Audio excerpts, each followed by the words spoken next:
Bonjour, depuis le 20 avril, le Soleil est passé de la constellation du Bélier à la constellation du Taureau. Et vous avez dû vous en rendre compte, les énergies changent un petit peu.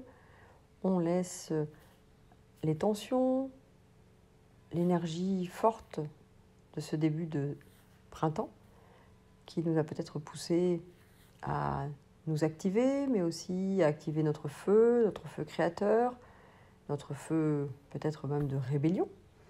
En tout cas, nous avons été animés par Mars.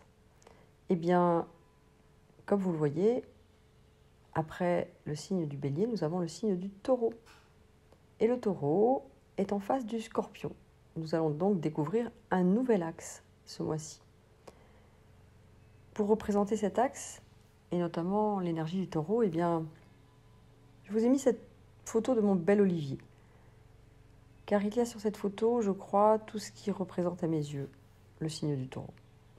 Si l'énergie du Bélier correspondait à la graine qui se plante et qui jaillit hors de la terre, eh bien maintenant, l'énergie du Taureau permet au plant, avec le temps et la patience, de faire pousser ses racines.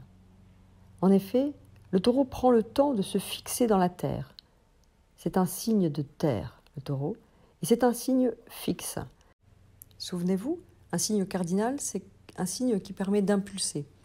Un signe fixe est un signe qui fait fructifier, alors qu'un signe mutable est un signe qui permet un recul, une analyse.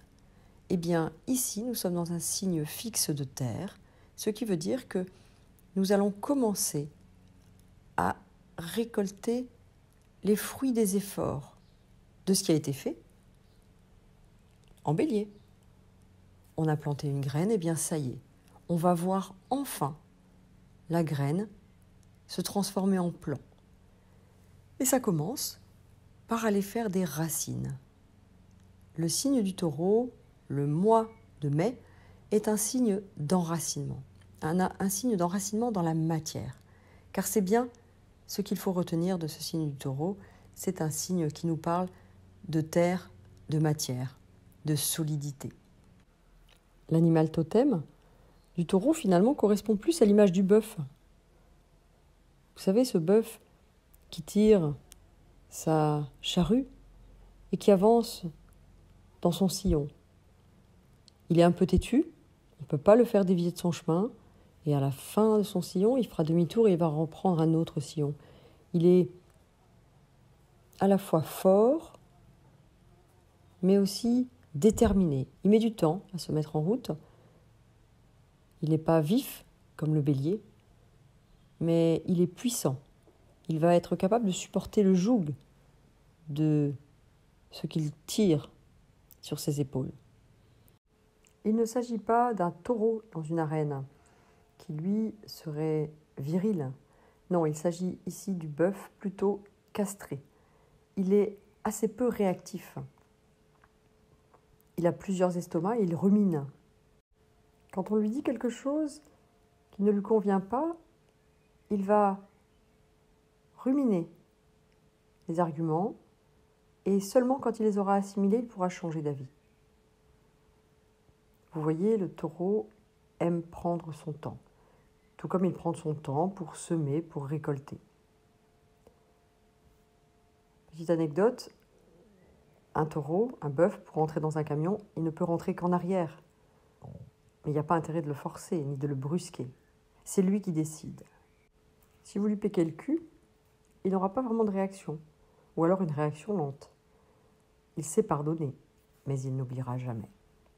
La planète maîtresse du signe du Taureau, eh bien, c'est Vénus. Pas la même Vénus que celle de la Balance, puisque dans la Balance, on a parlé de la Vénus émissive, tournée vers l'extérieur, qui cherche à plaire, à séduire. Et bien ici, on parle plutôt de la Vénus réceptive, à l'intérieur. Elle éprouve du plaisir à la détente intérieure et au bien-être du corps.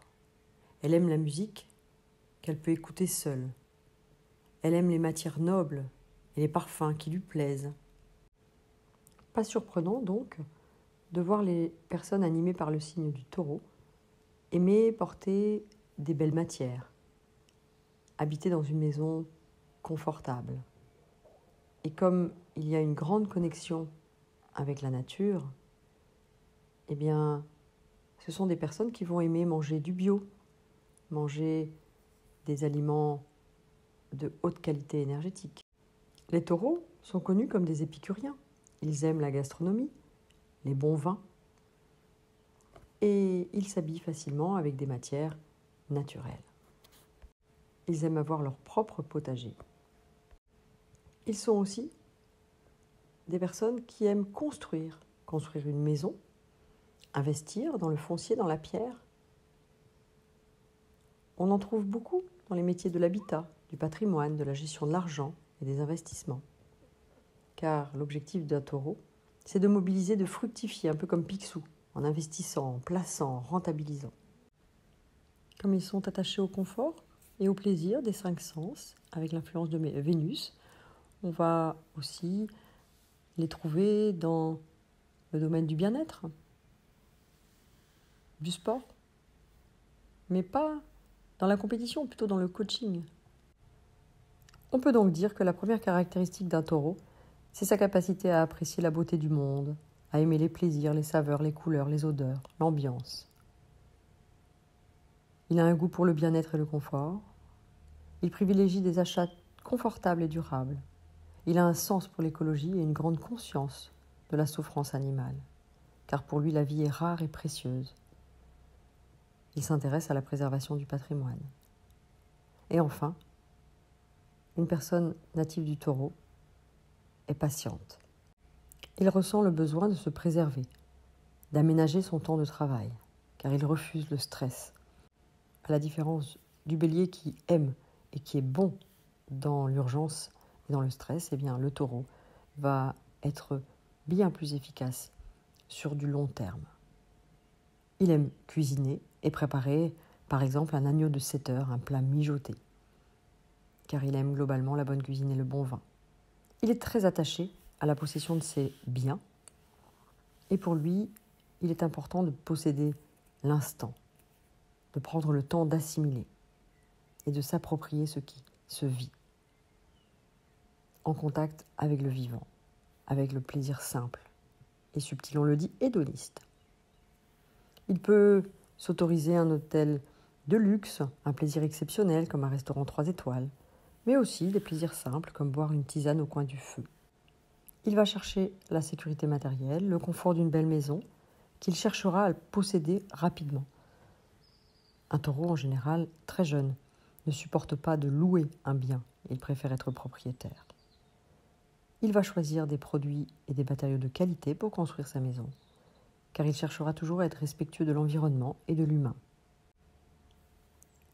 Avec l'influence de Vénus, une personne native du taureau va pouvoir développer une belle sensualité et avoir un pouvoir d'attraction important. Il ressent les énergies de la nature et même de la matière. Là, tout de suite, je pense à un ébéniste ou un artisan qui travaille le cuir. Alors, les limites du taureau, eh bien, on l'a bien compris, il est un peu têtu, il a du mal à changer d'avis, il est possessif et sans doute un peu matérialiste. Alors bien sûr, une personne qui a des marqueurs importants en taureau, un ascendant, un soleil ou une lune en taureau, un karma ou un dharma en taureau, vont développer et être concernés par toutes ces caractéristiques. Mais comme je vous l'ai dit, tous, en ce moment, nous sommes sous l'influence de ces énergies de la Terre. Et sans doute le sentez-vous comme moi, ces préoccupations vis-à-vis de l'habitat, vis-à-vis de notre sécurité matérielle, de notre enracinement, notre solidité. C'est le moment de se poser des questions et de savoir où on en est de notre nourriture. Est-ce qu'on se nourrit sainement? Est-ce qu'on sait profiter d'un bon vin? Est-ce qu'on remercie la nature pour tous ses bienfaits? Est-ce qu'on remercie les animaux quand on a un bon steak dans son assiette? C'est tout cet enjeu du taureau qui est là en ce moment. Alors je vous souhaite de bien vous apaiser après cette période assez chaotique dans l'énergie du bélier. Prenez le temps de la patience, de l'enracinement et développez vos 5 sens. À bientôt.